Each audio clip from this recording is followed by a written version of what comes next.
Those BART commuters are at it again. They're forcing black people to kick them, assault them, steal their cell phones willy-nilly, all because the BART commuters aren't paying attention, all because that issue is some kind of irresistible invitation to the fellas to create violence, mayhem, and destruction on BART on a regular basis. All with the cooperation of the local media. That's where this story goes, from one level to a way higher level. Why don't we see the latest story? But why don't we start the latest story by showing a little promotional clip that the television station runs about itself, right? About this hard-hitting news every day.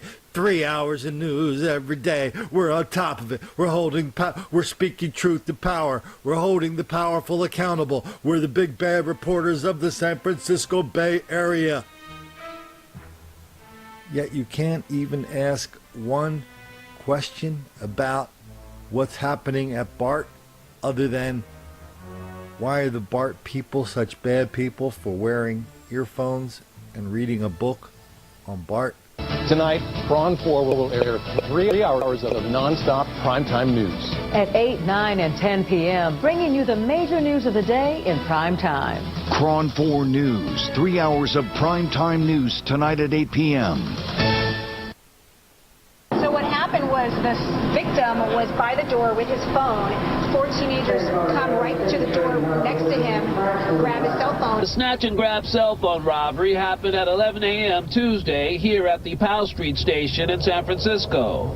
BART spokesperson Alicia Trost describes how the reaction of the victim escalated the snatch and grab robbery to a violent assault. The victim didn't give the cell phone up, so they struggled for the phone and then came out to the platform. The struggle continues. The victim falls. The 4 teenagers basically grab that phone, run up and out of the station so fast. This is not the first snatch and grab robbery involving teenagers targeting BART passengers this year. In fact, Trost says 4 teenagers robbed a passenger of their cell phone this past weekend at the Ashby BART station in Berkeley. We do have cell phone snatchings. They are a reality all over the Bay Area. I hear about them at coffee shops and malls, but also on BART because people get distracted. They'll stand and just have their nose in their phone, and I understand, you know, the trying to pass the time, but when the doors open, that is the time we want all of our riders to be very aware. Because these cell phone thieves are juveniles, the only description BART police can provide is that they were all males, and they were all able to avoid officers here at the BART police substation as they got away. BART police investigators are checking surveillance videos to see if there's a connection between the 2 cell phone robberies involving teens here at Powell Street and the Ashby station in Berkeley. In San Francisco, Hazik Medyoun, Prawn 4 News. So that reporter couldn't say, where are the videos? You got cameras on every BART train. Got cameras all over the station. Where are the videos? Now this is how we roll on this video channel, Minds.com. How we roll is, we know the common sense answer, but the common sense answer, the one that makes the most sense, is not. That's not really how you do it in the newspaper or media business. I'm not going to sit here and tell you something because that makes the most common sense. So the most common sense answer is, the reason that BART won't release the videos is because the videos show a whole bunch of black people committing these crimes one after another, boom, boom, boom, boom, boom. But we wouldn't report it that way unless we knew that was the case. We wouldn't report it that way unless we had an actual BART official talking about why they won't release the videos and how not releasing the videos is putting a lot of BART riders in danger. This video is part of the Holy Grail. And joining us now to talk all things BART, we have BART Director Deborah Allen with us. Thank you so much for being here. And Deborah, I understand you represent Contra Costa on the Board of Directors. Now, as you go about riding BART and speaking with BART riders who want to tell you their concerns, what are they saying about safety on BART these days? I think people are genuinely concerned. They are fearful about the stories that have come out about the recent attacks, the assaults, the thefts. They're concerned. Yeah, we've got the April 22nd assault. That was the 40 to 60 teenagers. We've got the June 28th, 4 teenagers, and then June 30th, 10 to 13, Yes. Teenagers, all iPhone, cell phone robberies. And you're saying people are nervous. Are they happy, or are they satisfied with the kind of information that BART is disclosing about these actions? I've received a number of requests and comments from riders to ask me to press for the release of the video of these incidents, and the reason for that is they want to see for themselves what's going on the trains, and they want to learn from that and determine how they can protect themselves a little better and be less vulnerable to those types of crimes on the trains. Now, we've heard that BART has said that it's because there are minors involved, and that's why they're not able to release the videos. Is that your understanding? Right. Originally, the April attack, the BART did say that because they were minors involved, and involved in addition to that, the investigation, when something is under investigation, they are not required to release the video. Mm-hmm. But I've since learned that in that April attack, there was a 19-year-old who was arrested and detained who is not a minor. And so there would be reason for at least the video of that person to be released.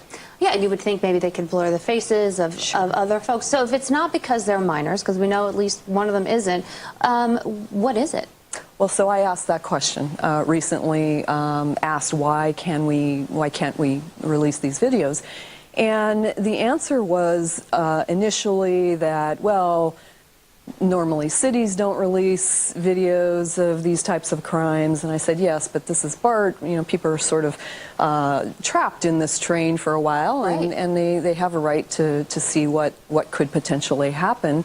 And the next answer was that to release these videos would create a high level of racially insensitive commentary toward the district. And in addition, it would create a racial bias in the riders against minorities on the trains. So they were saying that, and I assume the implication is that these crimes, or at least some of them, have been conducted by minorities, and so they don't want to release the footage because then that would somehow cause a racial bias. A racial bias? Right. Did they say... So if it were a video showing white teenagers robbing someone, we would have the video by now? Is that the implication? That is not a question I asked, but that might be a good question. Wow. What about the passengers? What about their rights to, as you said, protect themselves, see what's happening so they can know, like, if there's a place that they should sit or other ways that they can prevent these things from happening? Right. I think this goes back to priorities at BART. It's something I often talk about on a wide variety of subjects. What is the priority of BART? Is the safety of the passenger, of all passengers, is that a lesser priority than the racial bias issue? Look, I appreciate the station doing this story. BART withholding surveillance videos of crimes to avoid stereotypes. Okay. I appreciate Melissa breaking the story on her very, very soft news program, and I appreciate the woman from Costa County. Okay, that's all good. That's a start. But this story was more than 6 months ago. And the story is so soft. The big story is BART officials are conspiring to withhold, to conceal this rash of crimes by the fellas and their lovely ladies on the BART system. That is a fact. That is a fact confirmed by cops and riders over and over and over and over again. And now, they kind of when you get a story like this 6-8 months ago, everybody kind of has to creep around it. Everybody has to walk on eggshells because the possibility that you might say something to offend the sensibilities of the liberal ruling class in San Francisco is way more important than protecting the actual people who ride on BART. Yeah, that's what that last interview just said. And has anything happened since then? Has that woman from Contra Costa County, has she done anything to get these videos released? No, and since then, BART has been nothing but seeing more and more episodes of black violence and criminality directed on the passengers. Again, what puts this story into the stratosphere is not the fact that a couple people got their cell phone stolen. What puts this thing way up there is the fact that the people at BART are well aware of it, and they even confessed why they're doing. They even confessed why they are in denial, deceit, and delusion about what's happening on BART.